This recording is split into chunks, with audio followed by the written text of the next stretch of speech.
স্বাগত ডিবিসি সংবাদে আপনাদের সাথে আছে আমি রঞ্জন শুভ্র। ইসকন নিষিদ্ধের ব্যাপারে সিদ্ধান্ত নেবে সরকার, এ নিয়ে আদালতের হস্তক্ষেপের দরকার নেই। একই সাথে আইনজীবী হত্যা ইস্যুতে এখন পর্যন্ত সরকারের নেয়া পদক্ষেপে সন্তুষ্ট হাইকোর্ট। দেশের মানুষ সাম্প্রদায়িক সম্প্রীতি নিয়েই বসবাস করছে, আগামীতেও করবে বলে মন্তব্য উচ্চ আদালতের। এদিকে ইসকনকে নিষিদ্ধের দাবি জানিয়েছে আইনজীবীদের সংগঠনগুলো। অন্যদিকে আইনজীবীকে হত্যার ঘটনায় ইসকনকে জড়ানোর অপচেষ্টা হচ্ছে বলে অভিযোগ করেছে সংগঠনটি। ইসকন নিষিদ্ধের আবেদনের পরিপ্রেক্ষিতে হিন্দুত্ববাদী সংগঠনটির বিষয়ে সরকারের অবস্থান রাষ্ট্রপক্ষের কাছে বুধবার জানতে চায় দেশের সর্বোচ্চ আদালত। জানতে চাওয়া হয় চট্টগ্রামের আইনজীবী সাইফুল ইসলাম আলিফ হত্যাসহ সাম্প্রতিক পরিস্থিতিতে সরকারের অবস্থানের বিষয়েও। এরই পরিপ্রেক্ষিতে বৃহস্পতিবার রাষ্ট্রপক্ষের আইনজীবী আদালতকে জানান, আলিফ হত্যার ঘটনায় 3টি মামলা ও বেশ কয়েকজনকে গ্রেপ্তার করা হয়েছে। ইসকন ইস্যুতে সরকারের কঠোর অবস্থানের কথাও জানানো হয়। এ সময় উচ্চ আদালত জানায়, সংগঠনটি নিষিদ্ধ হবে কিনা তা সরকারের নীতিগত সিদ্ধান্ত, এতে আদালতের হস্তক্ষেপ করা ঠিক হবে না। যে ইসকন নিষিদ্ধ এখন এটা একটা সময়ের দাবি। এই ইসকন এই যে সংস্থাটা আছে এটা অলরেডি 10টা রাষ্ট্রে নিষিদ্ধ এবং বাংলাদেশেও তারা তাদের সন্ত্রাসী কার্যক্রম চালিয়ে যাচ্ছে এবং সেটা এখন অলরেডি আপনাদের সামনে প্রমাণিত। ইসকনরা এখন ইন্ডিয়ার যে প্রোপাগান্ডা আসে সবগুলো বাস্তবায়নে কাজ করতেছে। সব কিছুতে আসলে আমাদের আদালতকে যে আমরা ইনভলভ করে তাদের কাছ থেকে একটা আদেশ নেওয়ার চেষ্টা করি, এটা কিন্তু ঠিক নয়। সরকারের যেটি পলিসিগত ব্যাপার বা তাদের ইনভেস্টিগেশনের ব্যাপার, যেটাতে আদালতের কোনো ইখতিয়ার নাই, সেটাতে তারা আসলে ইন্টারফেয়ার করতে চান না। এদিকে আইনজীবী সুরক্ষা আইন প্রণয়ন ও ইসকন নিষিদ্ধের দাবি জানিয়েছেন সুপ্রিম কোর্ট আইনজীবী সমিতি। আমরা অবিলম্বে আইনজীবী সুরক্ষা আইন প্রণয়ন করা দাবি জানাচ্ছি। এই নৃশংস হত্যাকাণ্ডের সঙ্গে জড়িত ব্যক্তিদের বিরুদ্ধে সর্বোচ্চ গুরুত্ব দিয়ে আইনি ব্যবস্থা গ্রহণের জন্য সরকারের প্রতি বাংলাদেশ সুপ্রিম কোর্ট আইনজীবী সমিতি জোরালো দাবি জানাচ্ছে। এছাড়া সাইফুল হত্যার বিচারের দাবিতে উচ্চ আদালতে মানববন্ধন করেছে বাংলাদেশ আইনজীবী অধিকার পরিষদ। তারাও ইসকনকে নিষিদ্ধের দাবি তোলেন। এদিকে রাজধানীতে সংবাদ সম্মেলনে জানানো হয়, আইনজীবীকে হত্যার মতো নেক্কারজনক ঘটনা এবং চলমান আন্দোলনের সঙ্গে ইসকন বাংলাদেশের কোনো সম্পৃক্ততা নেই। সাইফুল ইসলাম আলিফের নৃশংস হত্যাকাণ্ডের প্রেক্ষিতে ইসকন বাংলাদেশকে নানাভাবে জড়িয়ে উদ্দেশ্য প্রণোদিতভাবে আমাদের ধর্মীয় ও সামাজিক ভাবমূর্তিকে ক্ষতিগ্রস্ত করার অপচেষ্টা চলছে। এই নির্মম ঘটনার সাথে জড়িত দুষ্কৃতিকারীদের দৃষ্টান্তমূলক শাস্তি নিশ্চিত করার জন্য সংশ্লিষ্ট প্রশাসনের কাছে আমরা জোরালোভাবে আহ্বান জানাচ্ছি। অনেক আগেই চিন্ময় কৃষ্ণ দাসকে শৃঙ্খলা ভঙ্গের দায়ে ইসকন থেকে অব্যাহতি দেওয়া হয়েছে বলেও জানানো হয়। অনেক আগেই ইসকন থেকে বহিষ্কার। Daud Khan, DBC news, Dhaka. সংখ্যালঘু সহ বাংলাদেশের সকল নাগরিকের সুরক্ষার দায়িত্ব দেশটির সরকারের। ভারতের সংসদে বাংলাদেশ বিষয়ক আলোচনায় এমনটাই বলেছেন দেশটির পররাষ্ট্র প্রতিমন্ত্রী কীর্তিবর্ধন সিং। এর আগে বাংলাদেশে চলমান পরিস্থিতি নিয়ে প্রধানমন্ত্রী নরেন্দ্র মোদীর সাথে বৈঠক করেন ভারতীয় পররাষ্ট্রমন্ত্রী এস জয়শঙ্কর। স্থানীয় সময় বৃহস্পতিবার বিকেলে প্রধানমন্ত্রীর সঙ্গে দেখা করেন পররাষ্ট্রমন্ত্রী। সংশ্লিষ্ট সূত্র বলছে, শিগগিরই এ বিষয়ে বিবৃতি দেবেন ভারতীয় পররাষ্ট্রমন্ত্রী। বাংলাদেশের রাজনৈতিক অস্থিতিশীলতা ও আইনশৃঙ্খলা পরিস্থিতির অবনতি জনমনে উদ্বেগ তৈরি করেছে বলে মনে করছে Commonwealth all party parliamentary group. বিভিন্ন সংগঠন ও ব্যক্তির সাক্ষ্যের ভিত্তিতে এপিপিজির এক প্রতিবেদনে এমনটাই উঠে এসেছে। প্রতিবেদনে 2 সহস্রাধিক নৃশংসতার বর্ণনা দিয়ে যুক্তরাজ্যের পররাষ্ট্রমন্ত্রী ডেভিড ল্যামিকে সতর্ক করা হয়েছে। এতে আরও বলা হয়, আওয়ামী লীগ আমলে অর্থনৈতিক ও সামাজিক ক্ষেত্রে যথেষ্ট অগ্রগতি হলেও তোষামোদী, দুর্নীতি ও মানবাধিকার পরিস্থিতি ছিল হতাশাজনক। তবে বর্তমানে সরকারি প্রতিষ্ঠান, গণতন্ত্র এবং মুক্ত গণমাধ্যম ইস্যুতে আস্থার অভাব রয়েছে। আইনকে রাজনৈতিক অস্ত্র হিসেবে ব্যবহার বন্ধ এবং মানবাধিকার ও আইনের শাসন সমুন্নত রাখতে ব্যর্থ হলে ডক্টর মোহাম্মদ ইউনূসের নতুন অন্তর্বর্তী সরকারের উপর ভালো প্রভাব পড়বে না। বাংলাদেশের বিচার ব্যবস্থার রাজনীতিকরণ নতুন কিছু নয় মন্তব্য করে প্রতিবেদনে বলা হয়, আওয়ামী লীগ সরকার ও সমর্থকদের বিরুদ্ধে হত্যার অভিযোগের সংখ্যা, বিচার নিয়ে, প্রক্রিয়া নিয়ে গুরুতর প্রশ্ন উত্থাপন করেছে। ইসকনের বিষয়টি নিয়ে উদ্দেশ্যপ্রণোদিতভাবে ভারতীয় গণমাধ্যমগুলো অপপ্রচার চালাচ্ছে, এমন অভিযোগ বিএনপি মহাসচিব মির্জা ফখরুল ইসলাম আলমগীরের। বলেছেন, পতিত সরকারের দোসররা পরিকল্পিতভাবে দেশে অস্থিরতা সৃষ্টির যে চেষ্টা করছে তা রুখতে সবাইকে ঐক্যবদ্ধ থাকতে হবে। এ সময় তরুণদের উদ্দেশ্যে বিএনপি মহাসচিব বলেন, হঠকারী কোনো সিদ্ধান্ত নেওয়া যাবে না যা জাতিকে অন্ধকারের দিকে ঠেলে দেবে। বৃহস্পতিবার সকালে জাতীয় প্রেস ক্লাবে রাষ্ট্র পুনর্গঠনে লেখক শিল্পীদের ভূমিকা শীর্ষক আলোচনা সভা। এতে অংশ নেন বিএনপি সহ বিভিন্ন রাজনৈতিক দলের শীর্ষ নেতৃবৃন্দ।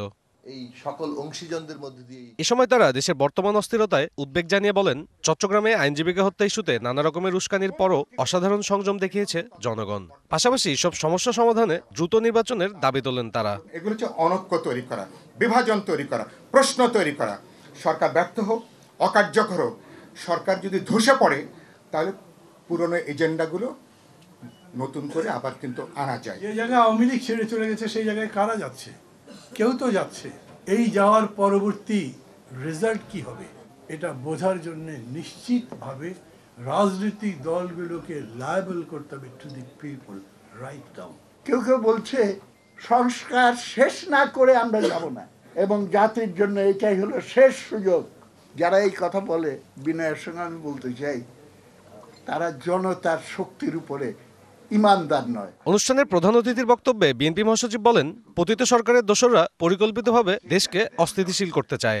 আমি আমার তরুণ ভাইদেরকে বিশেষ করে আহ্বান জানাবো, এই দায়িত্বটাকে দায়িত্বশীল ভাবে পালন করতে হবে এবং গোটা জাতিকে সামনে রেখে পালন করতে হবে। আমরা এমন কিছু করব না, এমন কোন হঠকারিতা করব না যে হঠকারিতার মধ্যে দিয়ে আমরা আবার অন্ধকারের মধ্যে চলে যাব। অত্যন্ত পরিকল্পিত ভাবেই এই অবস্থাটা সৃষ্টি করা হচ্ছে এবং সেটা করছে যে পতিত ফ্যাসিবাদ, তারাই আজকে এই অবস্থাটা তৈরি করছে। তিনি আরো বলেন, ইসকনের বিষয়টি একেবারেই উদ্দেশ্য প্রণোদিত, আর ফ্যাসিবাদীদের যে কোনো ষড়যন্ত্র রুখে দিতে প্রয়োজন দ্রুত নির্বাচন। ইসকনের ব্যাপারে আপনারা কি করছেন, এই প্রশ্নটা অত্যন্ত উদ্দেশ্য প্রণোদিত একটা অবস্থা তারা তৈরি করতে চায়। সেই অবস্থা নিয়ে প্রথমবার ফেল করেছে, এখন আবার নতুন করে আবার সেই অবস্থা তৈরি করতে চায়।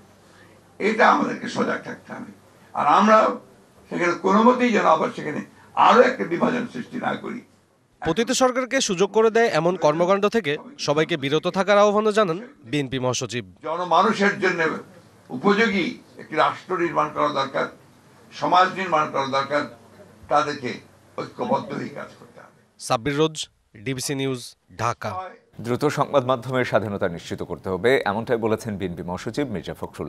বলেন, যে কোনো মূল্যে সংবাদ মাধ্যমের স্বাধীনতা নিশ্চিতে কাজ করবে বিএনপি। দুপুরে রাজধানীতে news paper owners association of Bangladesh নোয়াবের আয়োজনে মতবিনিময়ে একথা বলেন বিএনপি মহাসচিব। দুর্ভাগ্য আমাদের যে আজকে 53 বছর পরেও একটা ছাত্র জনতার অভ্যুত্থানের পরে এই মিডিয়ার উপরে আক্রমণের বিষয় নিয়ে আমাদেরকে কথা বলতে হচ্ছে।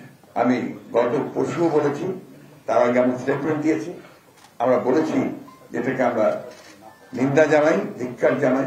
যে কোনো মূল্যে সংবাদপত্রের স্বাধীনতা, মানুষের স্বাধীনতা, ভোটের স্বাধীনতা, জনগণের স্বাধীনতা রক্ষা করার জন্য আমরা সর্বাত্মক প্রচেষ্টা চালাবো। বাংলাদেশের ব্যাংকিং খাতে দুরবস্থায় ফেলার পেছনে দায়ী এস আলম। আইনি প্রক্রিয়ায় তার বিরুদ্ধে ব্যবস্থা নেওয়া হবে জানিয়েছেন বাংলাদেশ ব্যাংকের governor doctor Ahsan H Mansur. বিকেলে মতিঝিলে বাংলাদেশ ব্যাংকের সংবাদ সম্মেলনে তিনি জানান, তারল্য সংকট কাটাতে 6টি ব্যাংককে 22,500 কোটি টাকা দেওয়া হয়েছে। ব্যাংকগুলোকে দেয়া টাকা সুদসহ ফেরত নেবে বাংলাদেশ ব্যাংক। সব জায়গাতেই যদি ধরি 15 বছরের সবকিছুকে কি আপনি উঠাতে পারবেন? পারবেন না। 15 বছরে যারা চাকরিতে ঢুকছে, যেভাবেই ঢুকুক না কেন, তাদের কি সব অপসারণ করতে পারবেন বা চাইবেন? পারবেনও না, চাওয়া উচিত নয়। তাদেরকে সঠিক পথে নেওয়াটাই হচ্ছে আমাদের দায়িত্ব। যদি তারপরেও অনিয়ম ঘটে, আমাকে দৃষ্টি আকর্ষণ করেন, আমাকে একটু অভিযোগগুলোকে স্পেসিফিক নেচারে দেন, যেটাকে তদন্ত করা যায়, আমরা অবশ্যই কঠোরভাবে ব্যবস্থা নেব। জনগণের আর্থিক স্বস্তি ও নিরাপত্তা নিশ্চিত করতে না পারলে সংস্কার কোনো কাজে আসবে না, এমনটাই মনে করেন শ্বেতপত্র প্রণয়ন কমিটির প্রধান ডক্টর দেবপ্রিয় ভট্টাচার্য। রাজধানীর ইআরএফ মিলনায়তনে এক সেমিনারে দুর্নীতির মাধ্যমে অর্জিত সম্পদ সরকার কেন এখনও বাজেয়াপ্তের উদ্যোগ নেয়নি সে প্রশ্নও তোলেন তিনি। জানান, আগামী রবিবার শ্বেতপত্র কমিটির প্রতিবেদন হস্তান্তর করা হবে প্রধান উপদেষ্টার কাছে। সেমিনারে অর্থনীতিবিদরা বলেন, আগামী 6 মাস দেশের অর্থনীতির জন্য খুবই স্পর্শকাতর সময়। স্বজনপ্রীতি দুর্নীতির মাধ্যমে দেশের আর্থিক খাত থেকে কোটি কোটি টাকা আত্মসাৎ করেছে পতিত আওয়ামী লীগ সরকার। অর্থনীতিবিদ ডক্টর দেবপ্রিয় ভট্টাচার্য মনে করেন, জনগণের লুণ্ঠিত সম্পদ তাদের কাছে ফিরিয়ে দেওয়ার উদ্যোগ না নিলে বিপ্লব প্রশ্নবিদ্ধ হবে। দুর্নীতি লুণ্ঠনের মাধ্যমে সম্পদ হলো, এগুলি বাজেয়াপ্ত হলো না কেন? এই সম্পদ কেন সরকারের অধিগ্রহণে আসলো না? দুর্নীতির যে পাহাড় গড়ে উঠেছে, সেই দুর্নীতির পাহাড়ের থেকে যদি আমরা জনগণের সম্পদ ফিরিয়ে না নিতে পারি, তাহলে আর কিসের বিপ্লব হলো? তার মতে আর্থিক স্বস্তি ও জনগণের নিরাপত্তা নিশ্চিত করতে না পারলে সংস্কার কোনো কাজেই আসবে না।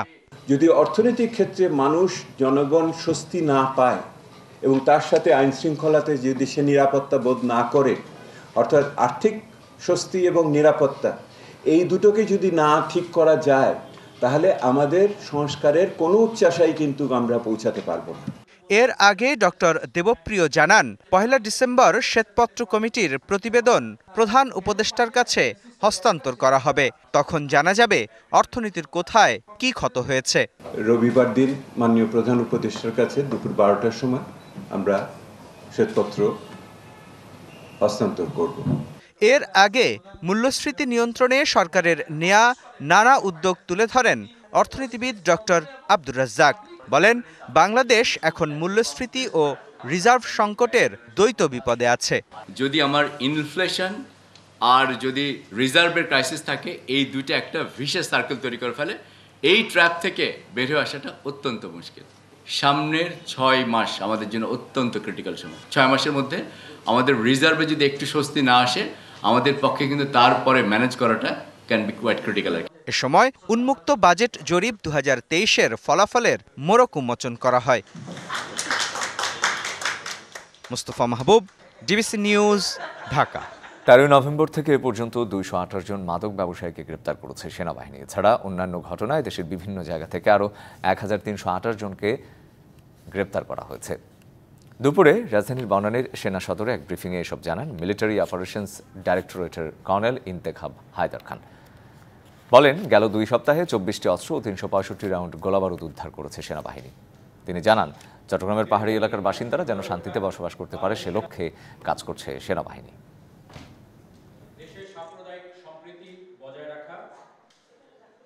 সুনির্দিষ্ট গোয়েন্দা তথ্যের ভিত্তিতে পরিচালিত এই অভিযানে এখন পর্যন্ত 179 জন কেএনএর সক্রিয় সদস্য অথবা সহায়তাকারীদের গ্রেফতার করা হয়েছে। 60টি বিভিন্ন ধরনের অস্ত্র এবং বিপুল পরিমাণে গোলাবারুদ ও সামরিক সরঞ্জামাদি, ইউনিফর্ম, ল্যাপটপ ইত্যাদি উদ্ধার করা হয়েছে। বৈষম্য বিরোধী ছাত্র আন্দোলনে বাধা ও অবৈধ উপায়ে নিয়োগ পাওয়ার অভিযোগে খুলনা প্রকৌশল ও প্রযুক্তি বিশ্ববিদ্যালয়ের 2 শিক্ষক, 6 কর্মকর্তা ও 1 কর্মচারীকে সাময়িক বরখাস্ত করেছে প্রশাসন। 94তম সিন্ডিকেট সভায় এই সিদ্ধান্ত হয়।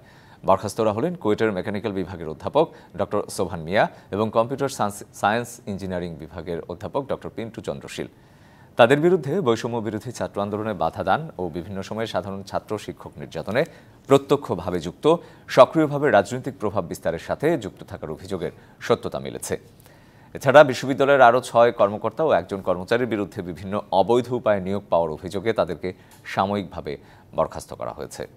আবহমান বাংলায় শীত মানেই পিঠা পার্বণ, আর সেই উৎসবে এবার ভোলা জেলায় যোগ হয়েছে নতুন মাত্রা। 30 রকম ভর্তা আর বাহারি পিঠা নিয়ে সাড়া ফেলেছেন কাউসার ঢালি নামে এক পিঠা ব্যবসায়ী। তার পিঠা আর ভর্তার টানে শুধু স্থানীয়রাই নয়, দূর দূরান্ত থেকেও ছুটে আসছেন ক্রেতারা। অন্যদিকে ঝালকাঠিতে পিঠা বিক্রি করে সংসারে সচ্ছলতা এনেছেন নিম্ন আয়ের নারী ও পুরুষ।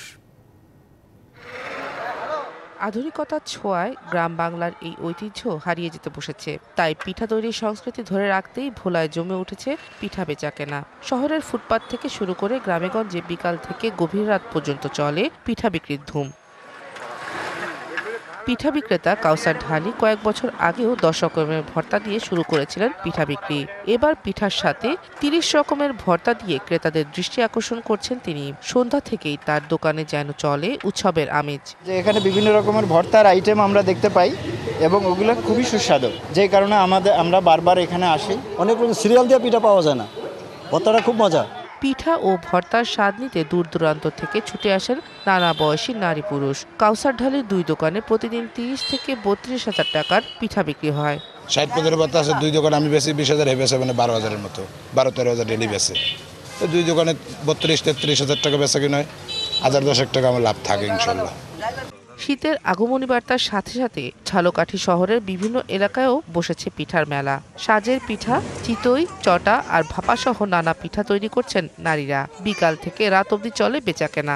মৌসুমী পেশা হিসেবে পিঠা বিক্রি করে সংসারে সচ্ছলতা এনেছেন অনেক নারী। তাদের সহযোগিতা করছেন পুরুষরাও।